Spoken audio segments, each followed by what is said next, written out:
Welcome everyone as you're coming in. Really excited for this webinar with Caroline and Betty. This is going to be a conversation just around their stories, around the highs and lows that they have had throughout their individual fundraising processes. And then obviously want to make sure we open it up to questions for anyone that is listening in. And so I would like to ask both Caroline and Betty to quickly introduce themselves and their companies.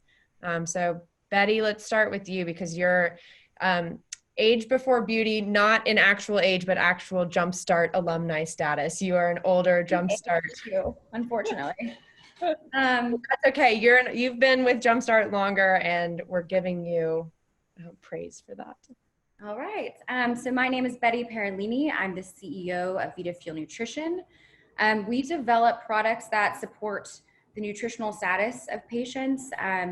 These are patients, managing a chronic illness or just experiencing an adverse event such as, post-surgery or hospitalization. And then also we support the geriatric population as well.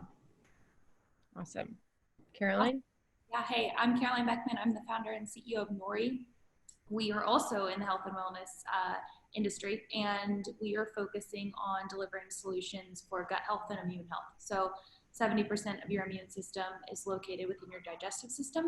So we've been focusing on building and delivering consumer product goods for gut health and for immune health. And before I ask both of you to kind of dive into your specific and individual fundraising stories, Caroline, can you give us and same with you, Betty, but Caroline, we'll start with you, kind of just a feel for where the business is, kind of where the product is. You've obviously had some great growth over the last couple of months. So so where the business is we're really year one of having product out and on the market. And so navigating a startup is difficult in and of itself. Navigating a business in 2020 is wild. Navigating a startup in 2020 is like super wild. So we are seeing a lot of growth and a lot of just progression in different ways. It's been a tough year though, to be honest. I think it'd be, hard for any of us that are leading a business of any kind right now to avoid saying that, but it's been a really great year for us. We've been doing a lot of innovation, a lot of scrubbing of the business from top to bottom. We are fundraising right now, so this webinar is incredibly timely. We're raising around and in the absolute thick throes of that. But yeah, it's been a great year. We launched the product earlier this year. 3 different products that we started with at Whole Foods nationally, decided to take an omni-channel approach. So Nori is going to be a brand that lives and breathes online, D2C, but also in retail stores. And and then we just are getting ready to launch an immune-focused product. It's been a wild year for us, and our category has never grown as quickly as it has this year. So we're excited to see kind of where it levels out and stabilizes, but it's been a busy one for us for sure. Yeah. And just for everyone listening, Caroline was a 2019 Jumpstart company. So we invested in, that's right, 2019. I don't know. So that's remembered because I definitely don't. We're 2019. Betty, you are a 2017, 16, 17? Yeah, it feels longer than that, honestly. It's longer than that, I know. So we started Vita Fuel 5 years ago. It took us 3 years to develop the product that we have now, which is our wellness protein supplement. So this product is used for the populations I mentioned before to help reduce adverse events. So infections, hospitalizations, these are also very costly. So we actually decided to enter the market within selling directly to clinics and hospitals. And so we have grown that business a lot this year, thankfully. We launched the product really in January of this year. We focused on dialysis first. The dialysis industry, there's a few main players that we've built really strong relationships with over the last few years. And those patients are really in need of our type of product. And so we launched there we're doing very well. Actually, to Caroline's point, this COVID has been very difficult, but our product is actually on the med pass, so it's considered a medication. So we're fortunate that we haven't seen very much interruption, and in fact, it's really, this product keeps patients strong and their immune system strong, and that's been needed now more than ever. So we've been really fortunate. Yeah. So really everyone that's tuning in wants to know about kind of your success, some failures or hiccups, difficulties in your fundraising stories. So Betty, I'll start with you. Can you kind of give or share your personal fundraising story? How did you initially fund the business, and what were some of the investors or characters, players that came on board and that you brought to the table? Yeah, so I am born and raised in Nashville. I started the company in Nashville, but I am a chemist by training. So I had no idea what I was doing, even from running a business. I did cancer research before this. So, I started with whatever angel investors would believe in me. And I got really, really lucky to have some great angel investors early on here in Nashville. Who, I didn't even I had nothing other than this idea and the data behind why these products are so important. And they gave me a chance, and I was really, really lucky. Jumpstart was actually the first traditional VC investor that I had. And that was a really pivotal moment for me, when was that? 3 years ago? It was actually, I made sure to check it. I can't believe this, Betty. It was 2018. It feels like years ago. Okay. Yeah, so we've been working together. So wow, that's crazy. So up until that point, it was angel investment.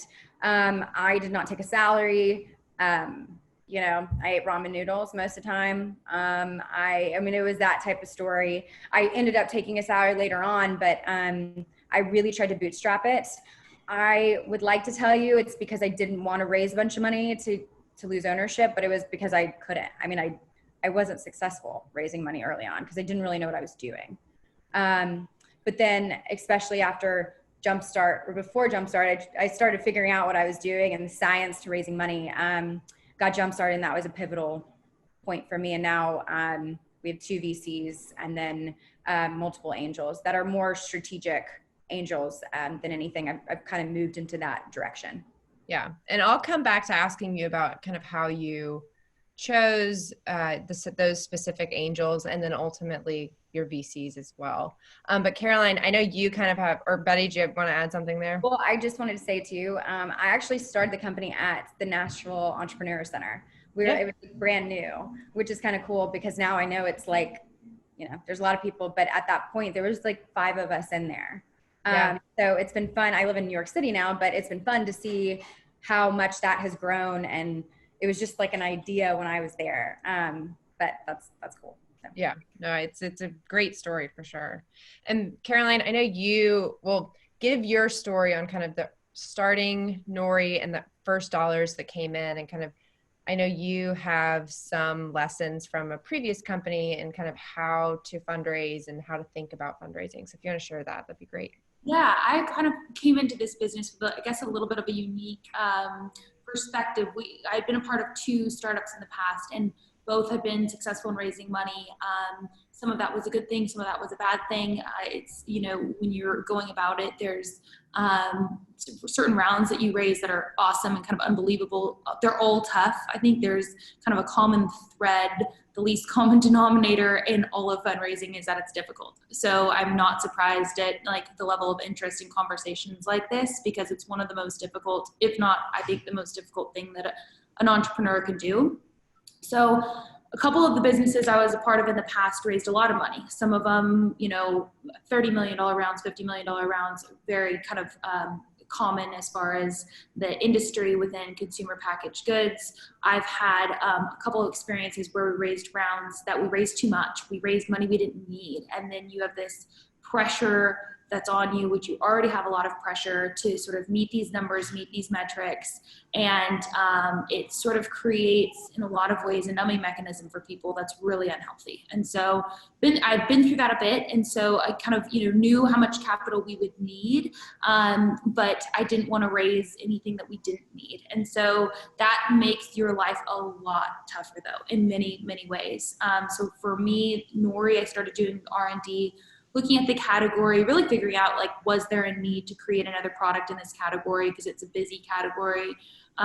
Working on the supply chain, all of that was most of 2018 for me. And during that year, I self-funded the business. So I just did kind of like what Betty was talking about. You just do whatever you need. For me, I had some experience in a certain category, so I was able to consult and help a few different companies to generate income. But then I just honestly paid whatever I needed to live, and then the rest of it went into Nori. So established the supply chain, worked on branding for a full year, made sure that we had the science, the innovation, and we started to pitch to customers. So that was retail customers for us. So we got those things done before we raised any money. And then we raised a friends and family round, mostly just people that I knew that really believed in me. I told them how early it was and what the money was going to go to mostly, which was building inventory. And so we raised a friends and family round. That's all we've raised so far with the business. And then Jumpstart's on a note. So kind of similar to the terms of our friends and family round. And we're just raising another round right now. So that's kind of where we're at. But this one, I just took a lot slower on the front end. And there's pros and cons to that. But I'm glad for where we're at right now. We've still left ourselves a lot of flexibility. Yeah. Something I just want to touch on for everyone listening, and a huge lesson, Caroline, that you brought with you from your experience at your two other startups, was that, a lot of founders, when they first start fundraising, is just throwing a number out there and wanting to raise so much money, when in fact that can be very harmful to your business. And so knowing exactly how much you need as a business to take that next major step or to reach that next major milestone, that then, okay, if you hit that with the capital you've received, another investor at a different higher level is going to be able to come in and engage. What was it, this is a question for both of you, what was it that you were looking for specifically in your early, the angel investors, sometimes, friends and family? What are the things that you've learned, and what was it that you were looking for when bringing money on from those early individuals? Betty, I'll start with you. I mean, frankly, the evolution has been really kind of awesome to think about. Early, it was like whoever believed in me personally. Yep. Like whoever would give me money. I was not picky, just please help me make this happen.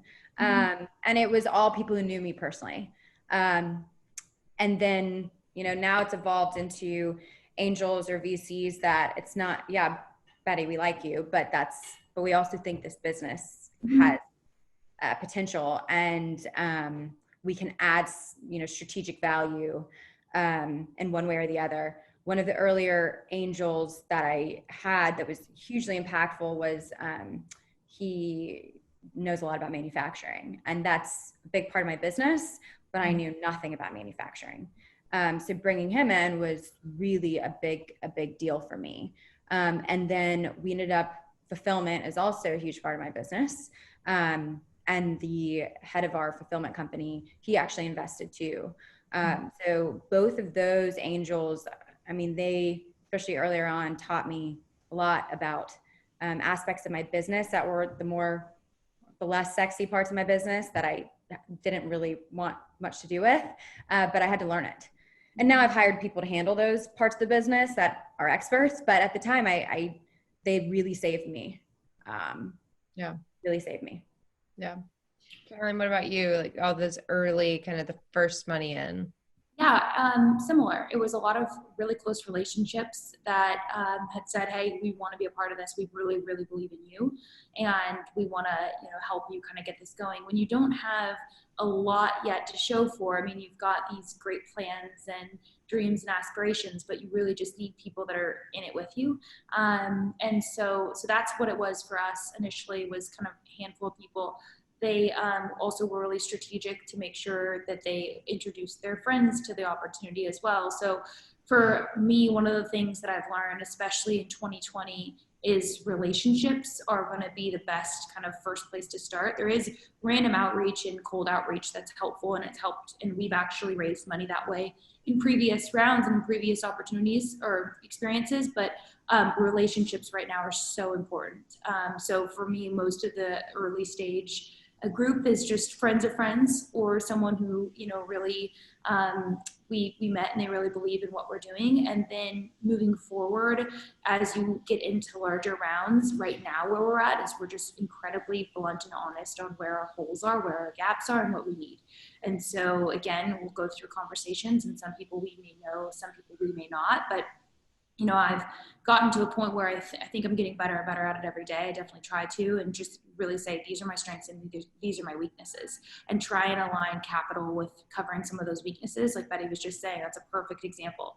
Logistics and fulfillment, manufacturing, like those certain things. Like, she's a chemist. She's got the product innovation and the science and, you know, the ability to talk to doctors, et cetera. So like, fill your gaps with some capital if you can. For me right now, one of those things specifically is marketing. Like, the actual like cores of digital marketing, et cetera, it's not my background.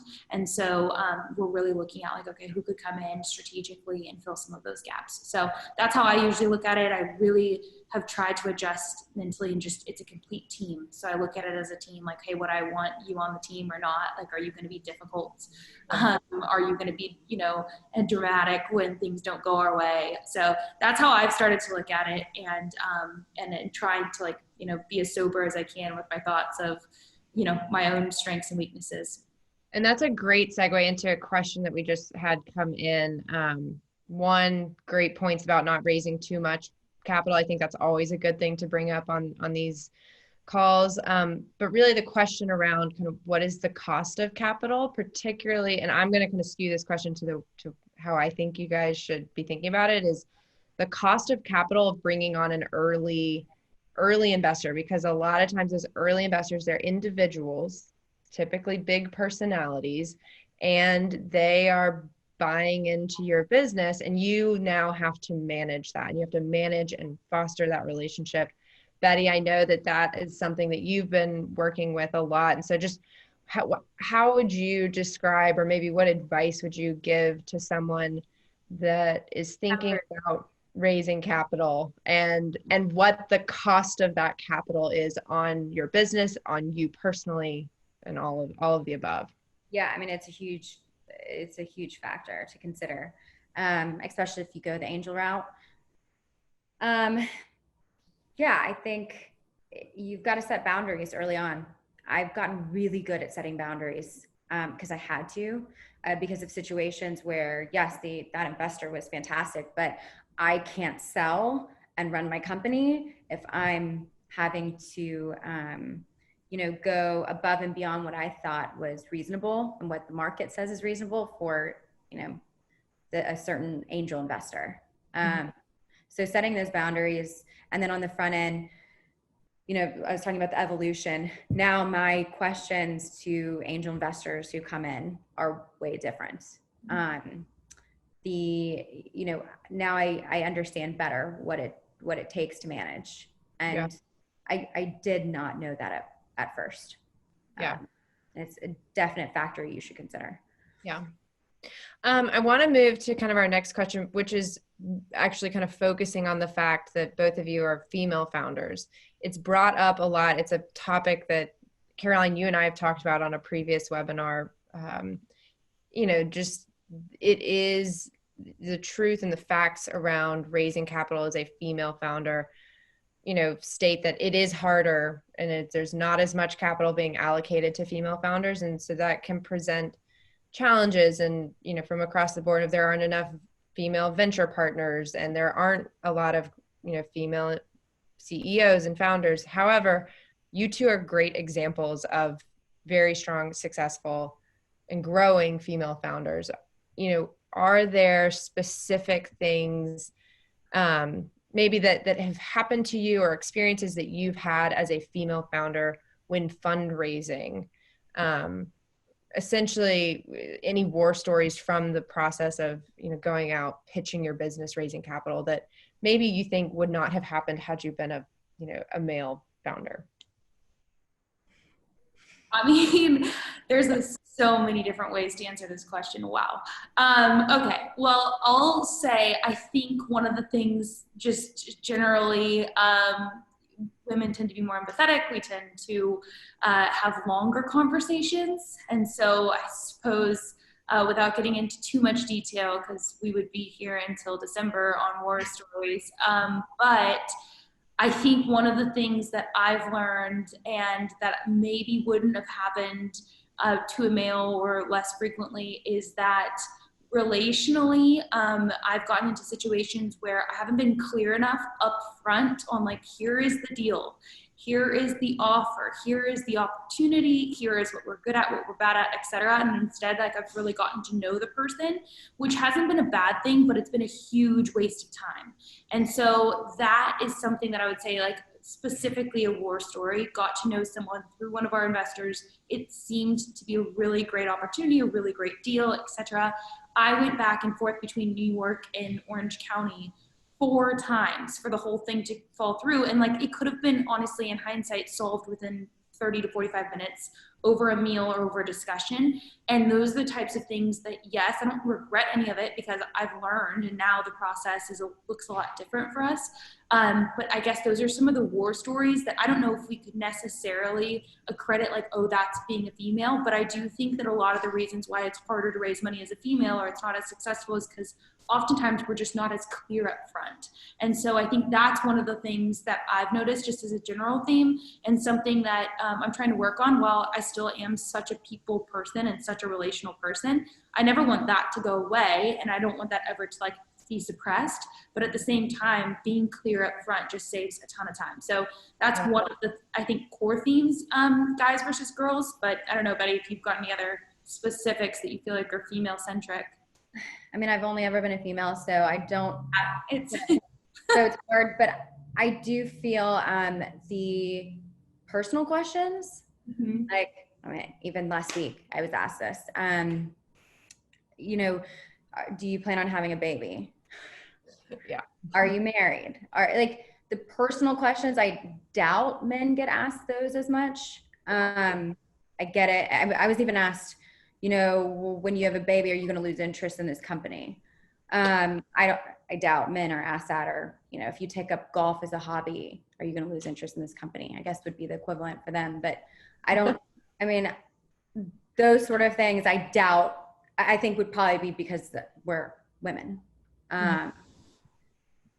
But I mean, and I love your point, Caroline. I actually never really thought of that, but I think that's a really, really good point too. And then just not like the back and forth and wasting your time, like just if you can be more direct. And as a nice Southern lady, I wasn't taught that as much as when I moved to New York.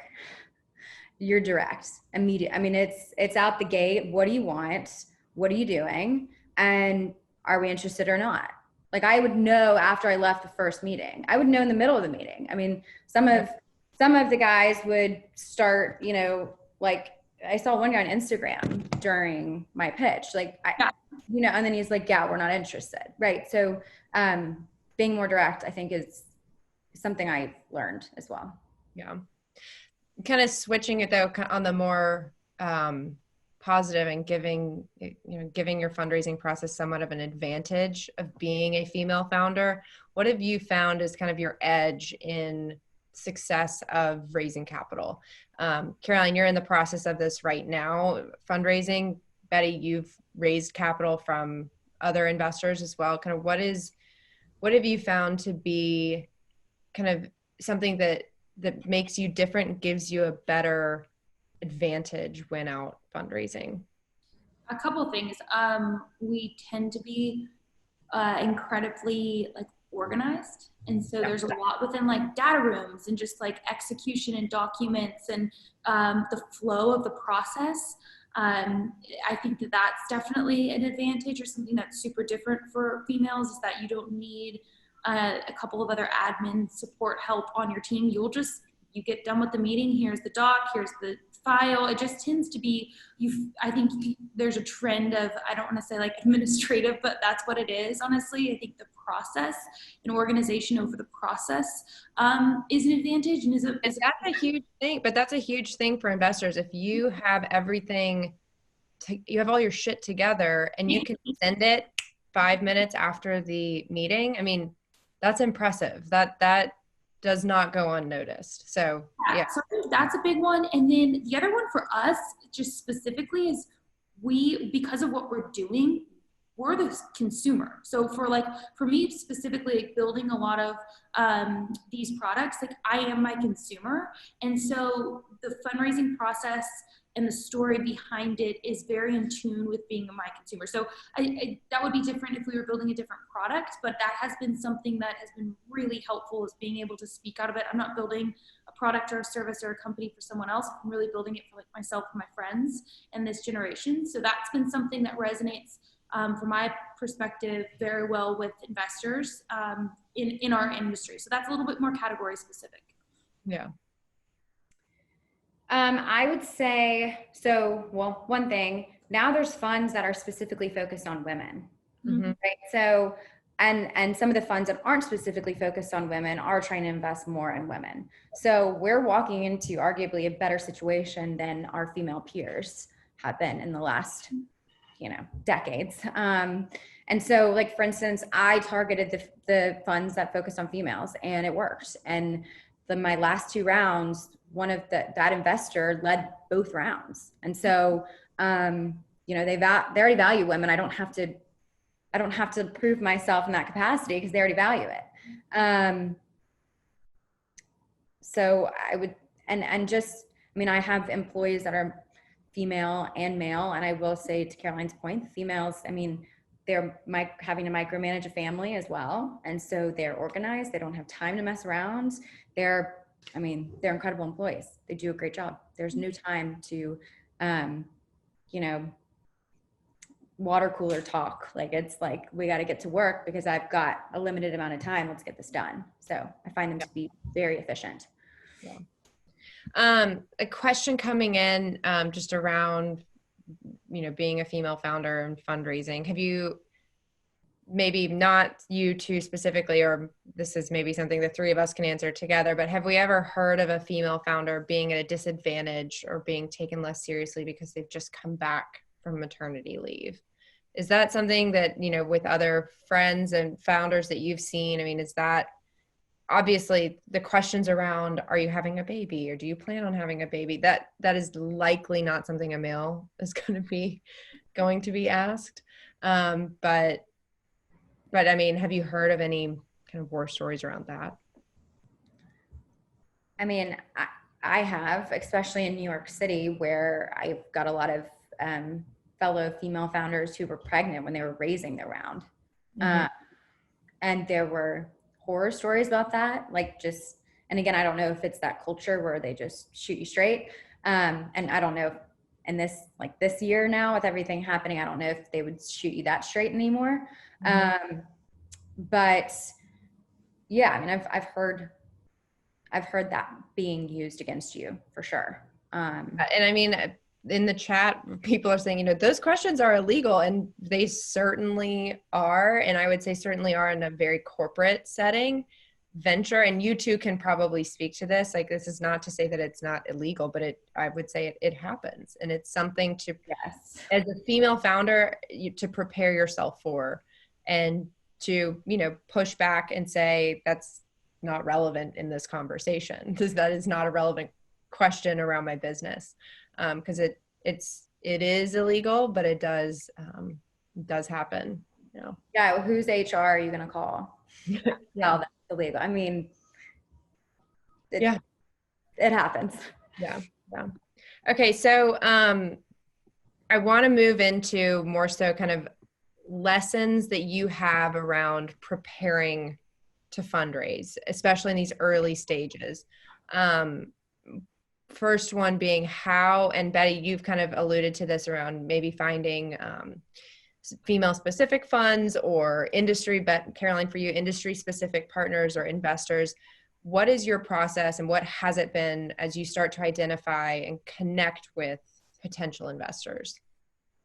So I made the fateful mistake of so clinical nutrition, number one, it's not sexy. It's not straightforward. People don't even know it exists really.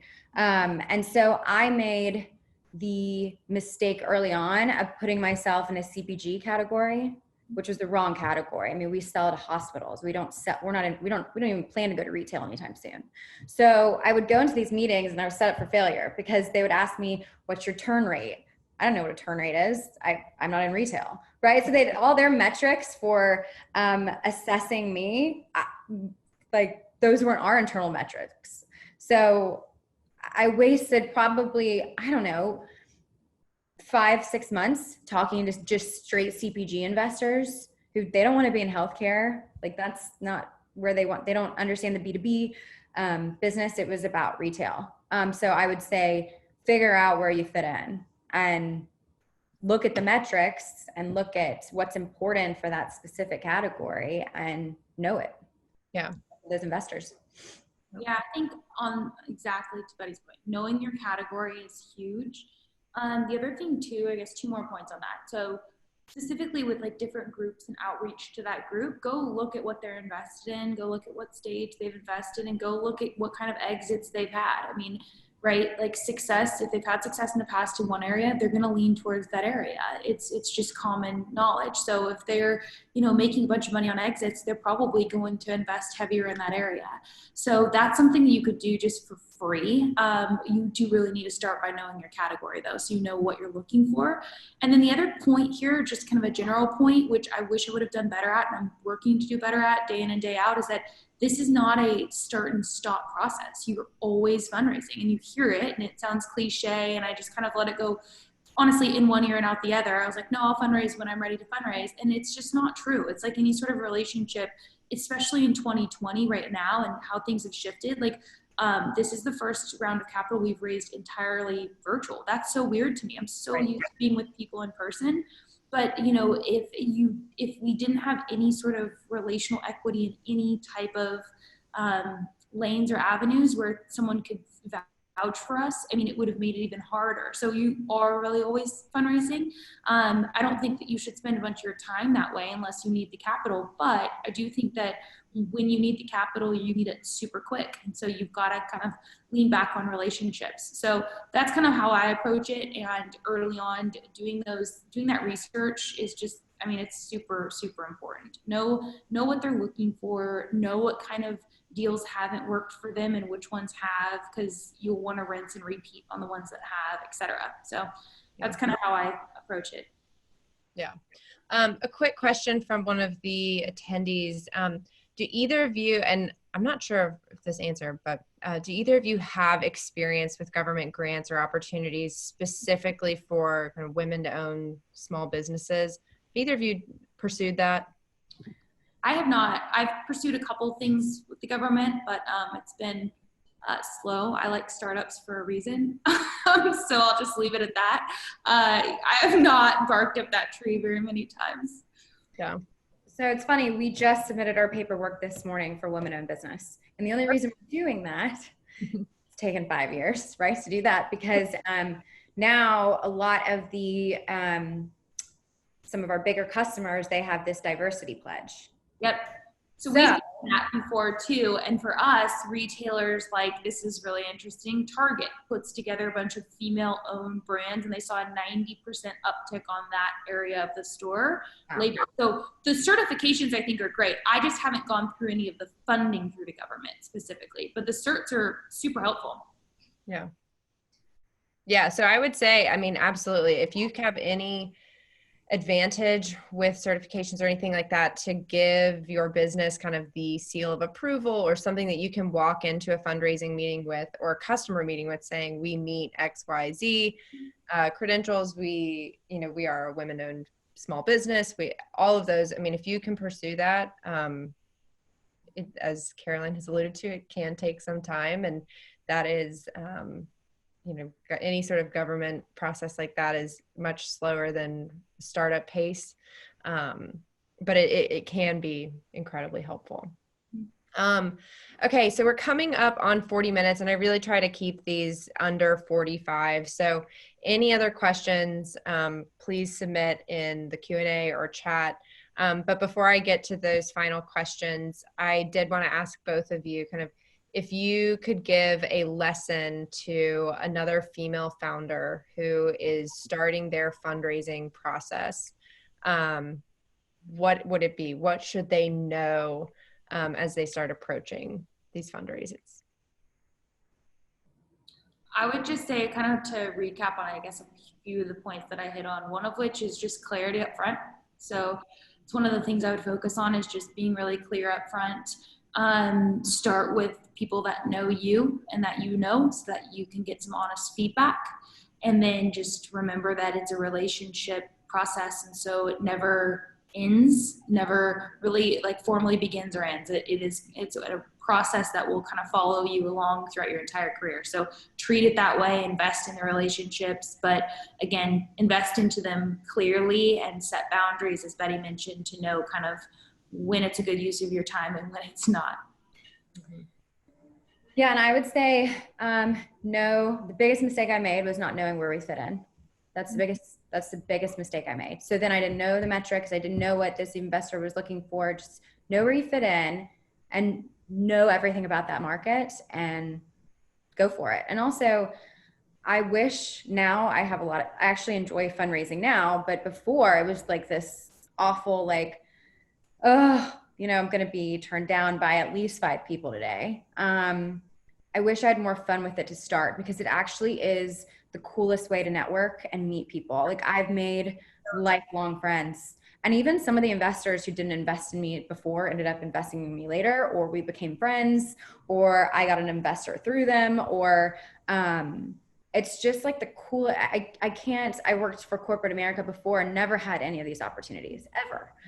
To meet the level of people you get to meet, and it's and the cool thing too is everyone's so passionate. You don't start a company because you're like bored with life. You start a company because you want to change. You're excited about life and you want to think you can improve it. And so you're like meeting all these passionate people, and investors too. I mean, they're dreamers as well, right? Like, why would you put money into something that doesn't really exist yet? Because you think it could work. So it's just I wish I had seen the kind of fun and the beauty of that more so than the dread of being turned down, because you're going to be turned down most of the time and you just have to get over it. Yeah. And on that note, it is hilarious. The stories that you have and the things that you'll experience are unlike anything else. My family loves it when I start telling stories about it, because it's people. And so if you have fun with it, I mean, that is a great way to put it. You've got to really jump on the roller coaster and just have a great time. Yeah, exactly. All right, so we have a few final questions and we'll kind of do them rapid fire.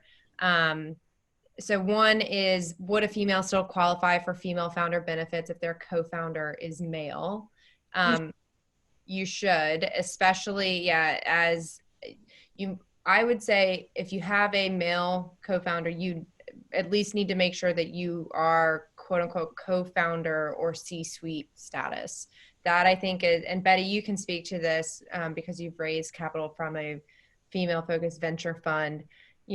They do have requirements of a female co-founder has to be on the C-suite, has to have a certain percentage of ownership in the business. So on the cap table, that's not just employee incentives. So, but Betty, I'll let you kind of speak to that. Yeah. So because it was just me, I did have a male co-founder at one point, but we never went after honestly, I think because we were male and female, I think we didn't even think to go after the female funds, which is weird to think about now. But I know my current investor, you have to have majority ownership female. And I think, I don't know the rules with other funds, but I do know with ours, that was the case. Right. Okay. And then a question, and I'm more so going to pose it as kind of, what do you all see yourselves doing kind of after both Nori and Vita Fuel are incredibly successful? Where do you all see yourselves going in the future?